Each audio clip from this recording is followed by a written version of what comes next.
Hello, welcome once again to Books on Mythology 101. Today we're going to talk about the mythology of India. Now, India is really amazing in the sense that you think Greek mythology has a lot of material. They don't hold a candle to India. I mean, there is tons of literature that comes from India. Um, we have the oldest literatures, the Vedas. There's the Puranas and the Brahmanas, and then there's these two amazing epics that called Mahabharat and Ramayana. The Mahabharat itself is 100,000 stanzas, and it runs into multiple volumes. The Ramayana is about a quarter as long. So there's a ton of literature. But fear not, that's why I'm here. I'm going to help you walk through this myriad of myths and about gods and demons and monsters and heroes that come from India. Okay, the first book, really good.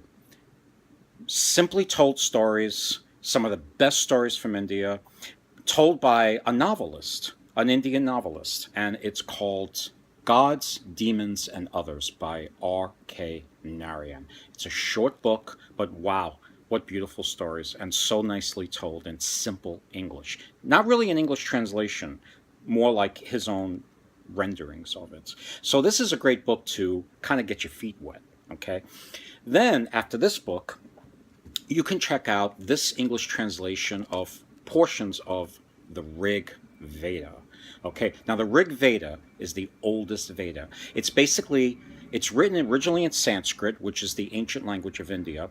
It's mostly what Hindi is based on, and it's an Indo-European language. And because this book is so old, not only is it the oldest book from India, it might just be the oldest Indo-European book.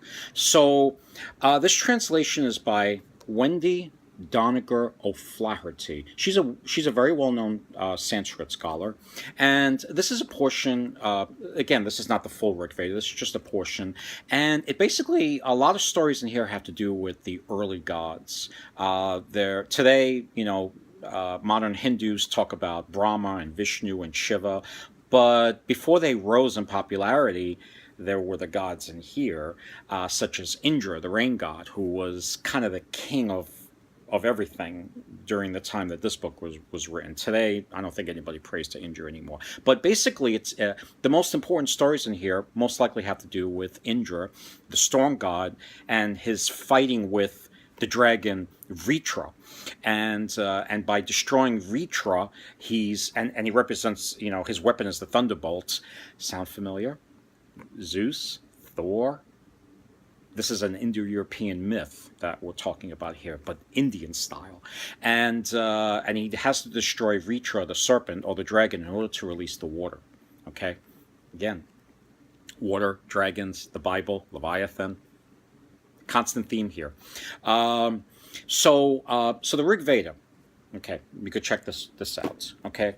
Now, if you want something a little more general, than just the stories of the Rig Veda, and you want something more well-rounded, and you want something scholarly, and you want an actual English translation, there's this. You can't do worse than this book. It's called simply Hindu Myths, and it's put up by Penguin, and it's basically the same translator as the Rig Veda. Although over here she's not known as Wendy Doniger O'Flaherty, she's simply known as Wendy O'Flaherty. Okay, she goes by. Today, I think she's simply known as Wendy Doniger. But either way, you look for Penguin Classics, Hindu Myths, you're going to get this book. This book is really great. It's actually better than the Rig Veda in the sense that the Rig Veda just gives you stories from the Rig Veda. This gives you stories from the Rig Veda and a whole bunch of other stuff. And it gives you a well-rounded view of the gods and what they stood for and their stories and the demons they fought against and all kinds of great stuff. So this is a very well-rounded book. Scholarly English translation, and in one simple little book. This is great. Now, after this, in my opinion, I think you really need to read some sort of version of the two epics, Mahabharat and Ramayana. There's a lot of versions out there. You could find versions that are full English translations that are huge, and then there's other versions that are actually really tiny. I have two here that are very highly regarded. Okay, it's written by the same author. Oh, sorry about that. I got some dust bunnies there. Okay, it's by this guy. Okay, this guy right here. Okay, both of them are by this guy. Okay, his name is a bit of a tongue twister. C. Rajagopalachari. Okay, and this is Ramayana. This is the shorter of the two epics, and this is Mahabharat. Okay, you could tell they're the same. They're kind of the same because it's the same publishing group, and it's the same author. What he did was in India he retold these two stories in segments in his original language. I believe it was Tamil, and then they translated them into English. So this one I found in an old bookstore that doesn't exist anymore, and this one actually was given to me by my dear friend who went to India and brought this back for me. But I think they're digitized now. You might be able to download them, I hope. But there's many versions. But I really like these two. They're very beautifully told. Ramayana is the story of Rama and how he's an incarnation of the god Vishnu. And he incarnated himself. His incarnations are called avatars. I know that term avatar is used for other things today, but the original meaning of avatar is basically earthly incarnations of the god Vishnu, the preserver god. When something evil is going on earth, he comes to earth. In this form, he comes as Rama, the hero, and he comes down to defeat the demon Ravana. Okay, and basically he starts off as a prince, and he's exiled, and his wife is with him, and his brother's with him, and his wife is stolen because she's so beautiful by Ravana, the demon, and Rama has to save her. And in order to help him in his quest to save her, he enlists an army of monkeys. Okay, so basically that's the story. The Mahabharat is a much longer story, more complicated.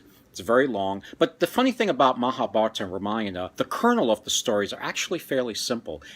What happens is that in Indian storytelling, there's a lot of meandering and there's a lot of side stories, but the kernel of the stories are actually pretty straightforward. Basically, it's a group of brothers they have cousins that are evil, and they're swindled out of their inheritance on due to a gambling match, and they go into exile, and then but after the exile is over, they come back, and then there's this great war between the Pandavas, who are the good guys, and the Kauravas, who are the bad guys. The Kauravas have the advantage, but the Pandavas have a secret weapon. They have Krishna on their side. When you got Krishna on your side, you're going to win. And Krishna is another avatar of Vishnu, basically. Rama's one, Krishna's the other. Okay? So, I think these versions by Rajagopalachari are absolutely wonderful. But like I said, there's a lot of versions out there. People have differences of opinion, which is the best. Actually, my favorite version of Mahabharat is, although I really love this one, I like this one, okay? You want to know why? Because it's an actual English translation. And again, it's not that big, and it translates the kernel of Mahabharat. And it's absolutely great because you're getting an actual translation, you're not getting a retelling, and it's really just the core story of the Pandavas and the Kauravas. This is put out by Columbia Books, and translation from the... Who translated this? Okay. Revised edition with a new preface. Okay, I don't know. Who did this? Okay. Here we go. Chakravarthi v. Narasimhan. Sorry about that. Let's see if you can read it off here. Okay, you got that? But basically, the publisher is Columbia, and it's simply called the Mahabharat. But you know what? There's so many versions of English translations of the Mahabharat out there, and this is just one. But I really like this because it's really easy to read and a lot of fun. And so like I said, this is by Chakravarthi Narasimhan. Okay, so now moving to some other general surveys of myths and legends. If you want to keep reading, there is this other really nice book, very old, but it's a classic, and it's by Coomaraswamy and Nivedita. You got that? Coomaraswamy and Nivedita. And it's put out by Dover. Dover's great because they keep literature alive by coming out with outdated classics in these cheap volumes, and it's called Myths of the Hindus and Buddhists. That's Ganesh on the cover, the elephant god. This book is really good because it's a nice little survey of myths and legends, and it has the advantage of including stuff about the god, about Buddhists. Okay, because all these previous books is mostly Hinduism and pre-Hinduism, and this actually has Buddhist stuff. Another really good classic book that I really loved is by the author Donald A. Mackenzie. Okay, and it's part of a Myths and Legends series, and it's simply called India. It's a beautiful cover, isn't it?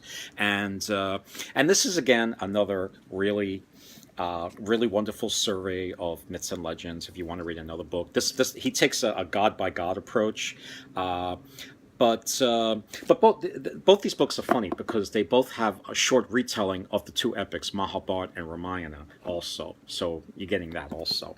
I'm going to mention one more book, and it's if you want to read more of a survey of myths and legends and a little more insight into what they mean and everything, then you can't go wrong with yet. I know I'm a poster boy for the series Library of the World's Myths and Legends, but hey, they're pretty good.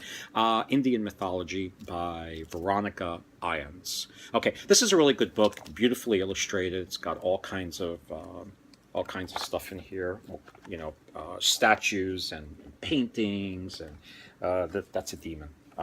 And it's really great, and it's a whole survey of Indian mythology and everything. Okay, now I've given you a lot of books, so I'm going to give you the shaved down list, what I sometimes call the machete list, and it's really simple. You don't want to read all these books? I'll make it easy for you. Okay, book number 1, Gods, Demons, and Others by R.K. Narayan. Brief, simple to read, amazing stories. This one. The next book I think you should read is Hindu Myths. It's the next step up. A little more scholarly, English translations, a few more stories, and that's it. And finally, you got to read some version of the two epics, Ramayana and Mahabharat. Okay, right here. You could use these. You could use others that you find when you on Kindle or whatever, shorter versions, longer versions. It's up to you. If you don't want to read these two epics, I'll make it even easier on you. Get one of these two books. Okay, either Myths of the Hindus and Buddhists by Coomaraswamy and Nivedita, or Donald A. Mackenzie's book on the Myths and Legends of India. Why? Because either one of these two books, they both have short versions of Ramayana and Mahabharata, and they're actually pretty good, even though they're really short and they fit inside these books. I like this book a little bit better by Mackenzie, but the advantage of this book is that it's got Buddhist stuff in here, because nothing I've talked about today really talks much about Buddhism. Okay, we're done. Okay, until next time, happy reading.